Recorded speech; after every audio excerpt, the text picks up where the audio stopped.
My phone buzzed with another frantic text from my son, Marcus.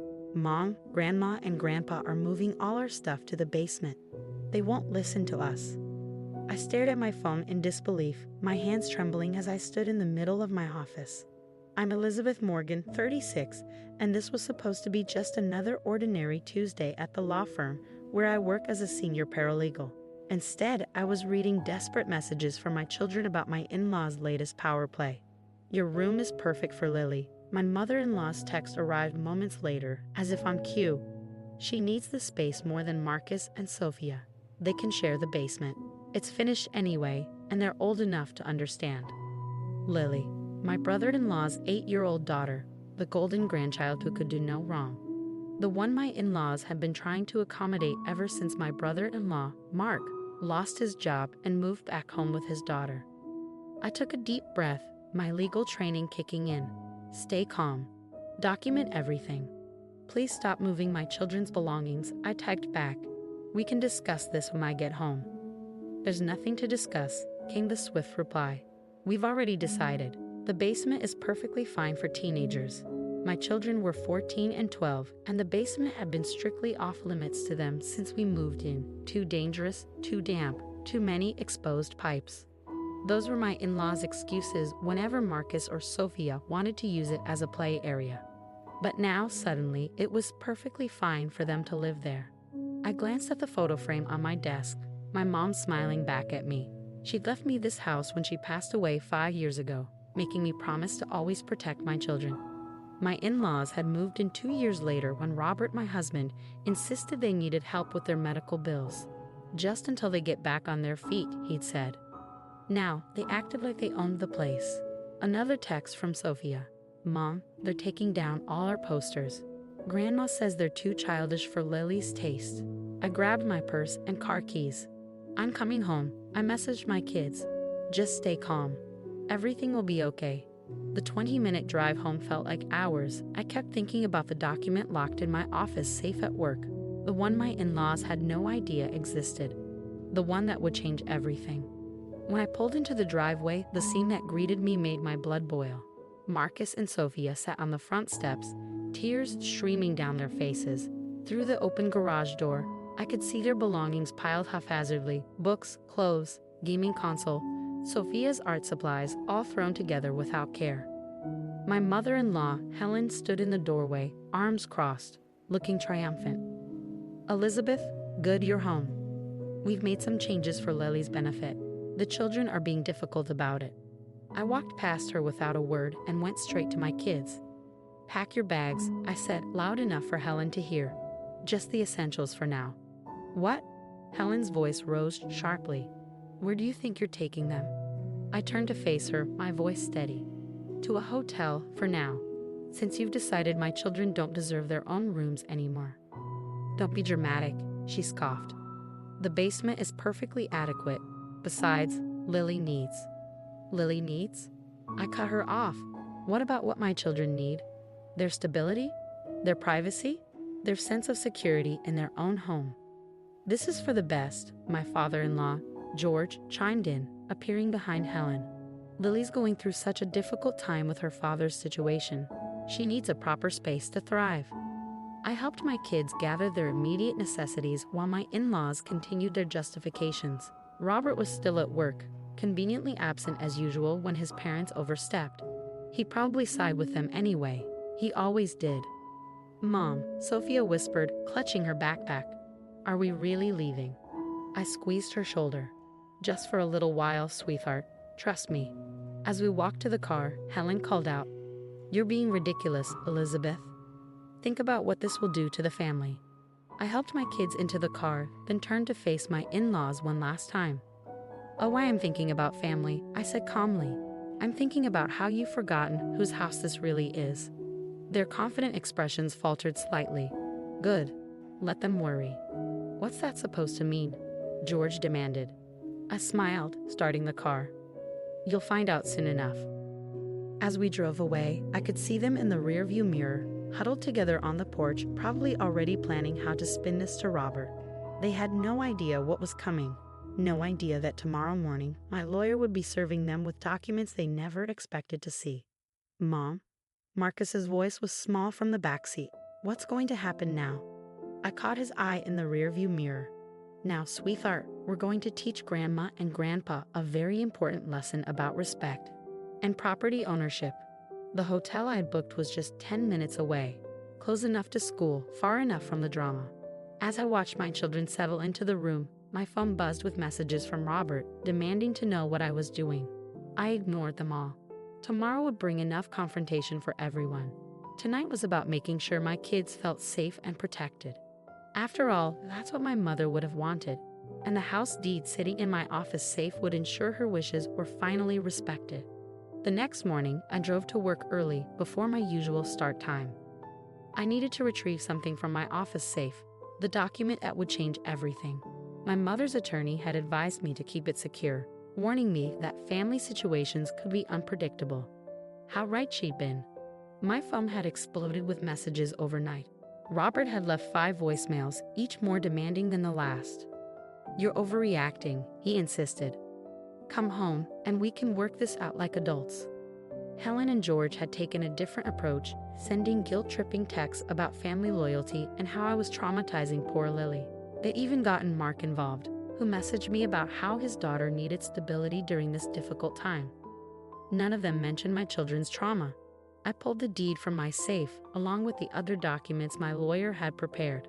The truth was, I'd been ready for something like this. Ever since Helen and George moved in, they'd been slowly pushing boundaries, testing how far they could go. Moving my children to the basement wasn't just crossing a line, it was bulldozing right over it. My colleague Jessica appeared in my doorway as I was gathering the papers. "Ready?" she asked. As a real estate attorney, she helped me prepare for this moment. "More than ready," I replied, checking my watch. The process server should be arriving at the house right about now. I'd arranged for the documents to be served during breakfast, Helen and George's sacred family time that they'd insisted everyone attend. Well, everyone except my children, whom they'd planned to banish to the basement with their meals. My phone buzzed. A text from Robert. "What the hell, Elizabeth?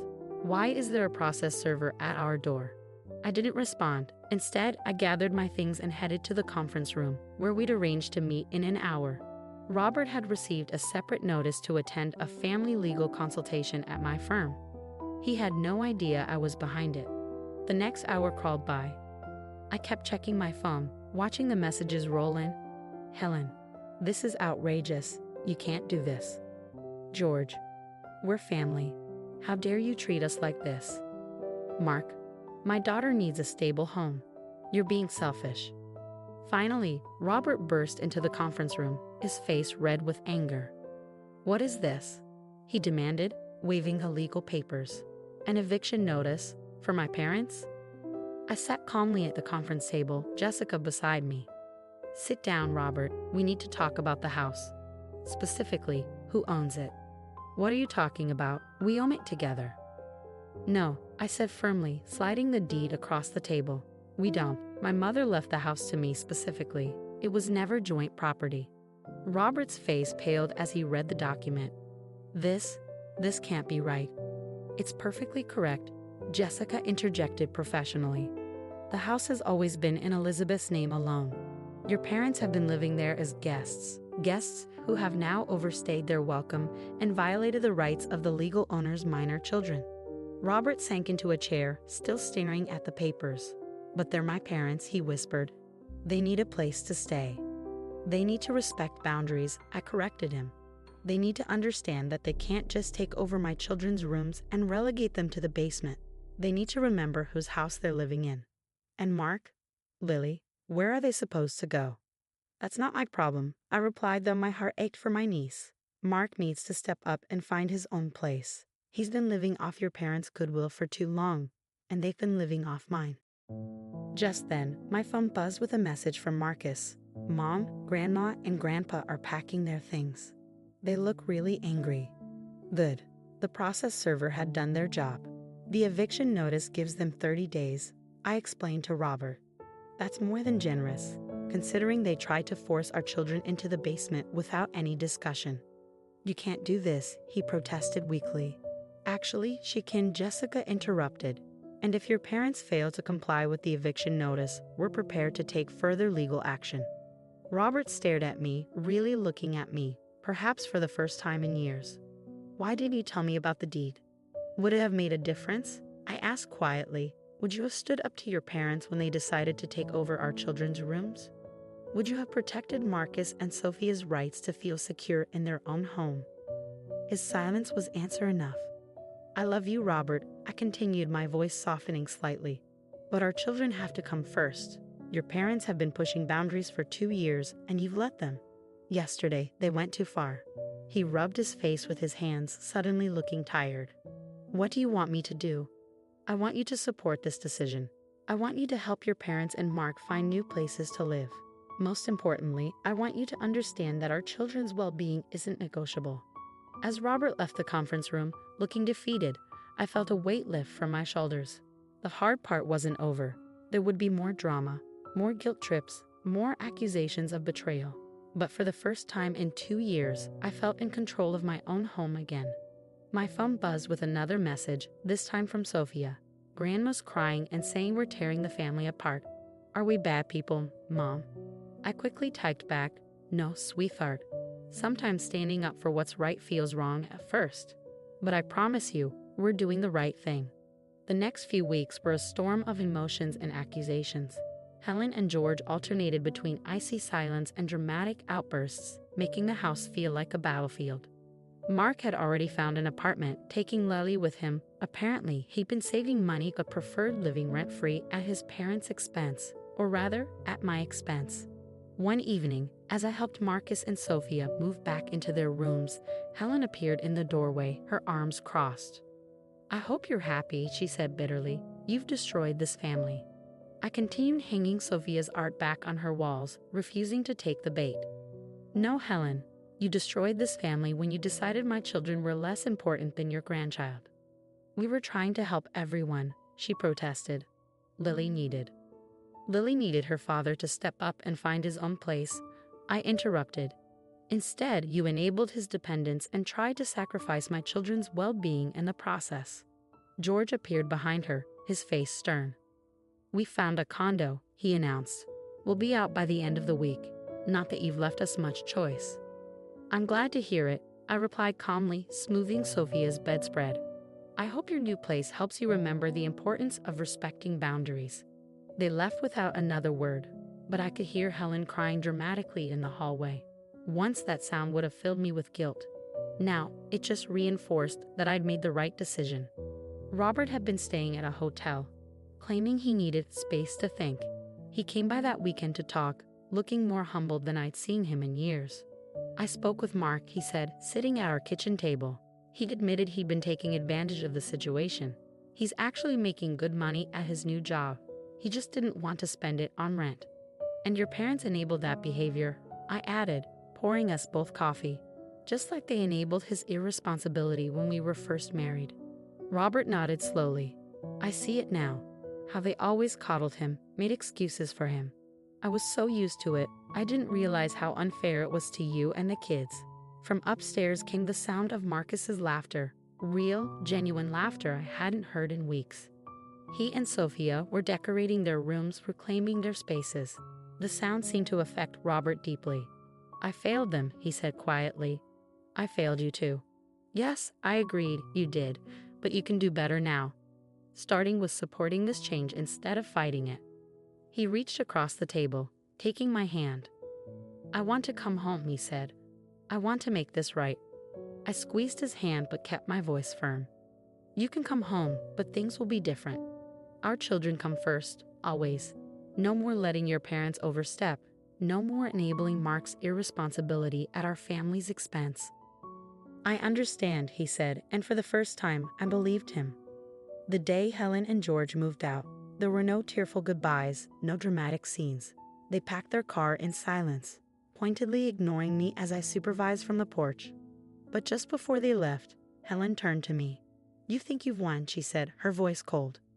But you've lost something precious, family. I met her gaze steadily. No, Helen. I protected my family, my children. You're the ones who forgot what family really means. As their car disappeared down the street, Marcus and Sophia came to stand beside me. Are they going to hate us forever? Sophia asked quietly. I pulled her close. They don't hate us, sweetheart. They're just learning a hard lesson about consequences. Sometimes love means setting boundaries, even when it hurts. That evening, we had our first peaceful family dinner in weeks. Robert was back home, the kids were laughing, and the house felt lighter somehow. As I watched my family truly together for the first time in years, I thought about my mother. She left me this house as a legacy, a foundation for my children's future.